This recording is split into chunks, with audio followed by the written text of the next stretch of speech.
Another week, another special event. This time we go to the oval side of things for the fourth and final full-length NASCAR race of the season, the Bristol 500. Let's get into the details. This special event replicates the real NASCAR Cup Series race at Bristol this weekend, so you'll have the 3 NASCAR next-gen cars to choose from. The track is Bristol Motor Speedway, specifically the single pit road layout. If you're not familiar with Bristol, it actually has 2 separate pit lanes, but they combine them into one big one for NASCAR these days. I'll show you how this works later in the video.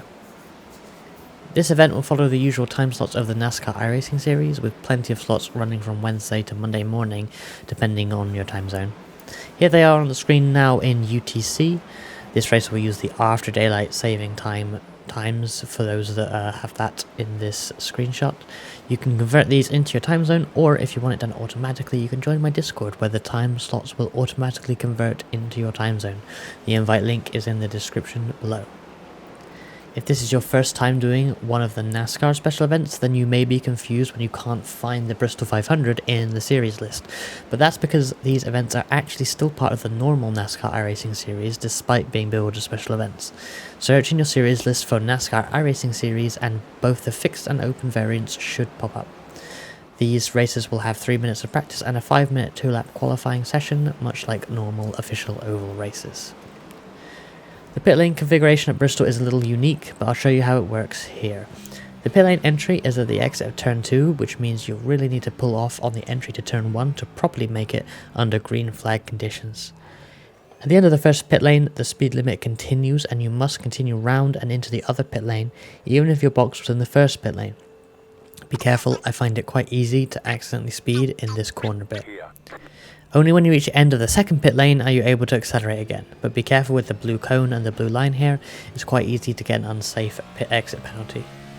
These rules apply under both green and yellow flag conditions, and at no point are you allowed to enter or exit the pit lane in turns 3 and 4. You will always get a penalty for doing that. With how short the lap is here, it's not impossible that a 4-tire stop will put you a lap down if you're lagging behind the field under caution. Make sure you catch up promptly to the field when the caution comes out if you need to pit. If you do a lot of NASCAR racing and iRacing already, then you'll know these oval rules, but I just want to explain some of the more specific ones for people that maybe only run NASCAR occasionally for special events like this. Restart zones are enabled. If you're the race leader at a restart, you can't just launch whenever you want. You must launch within the clearly marked Geico restart zone. The exception to this is the initial start of the race. If you're the pole sitter at the start, you must wait for the game to give you the green flag. You can't go when you want after the pace car pulls in, and you can't even go in the restart zone. You must go on the green. You will get a penalty otherwise. The lucky dog will be enabled, so if you're the first car 1 lap down when the caution comes out, then you'll be able to unlap yourself during the caution period.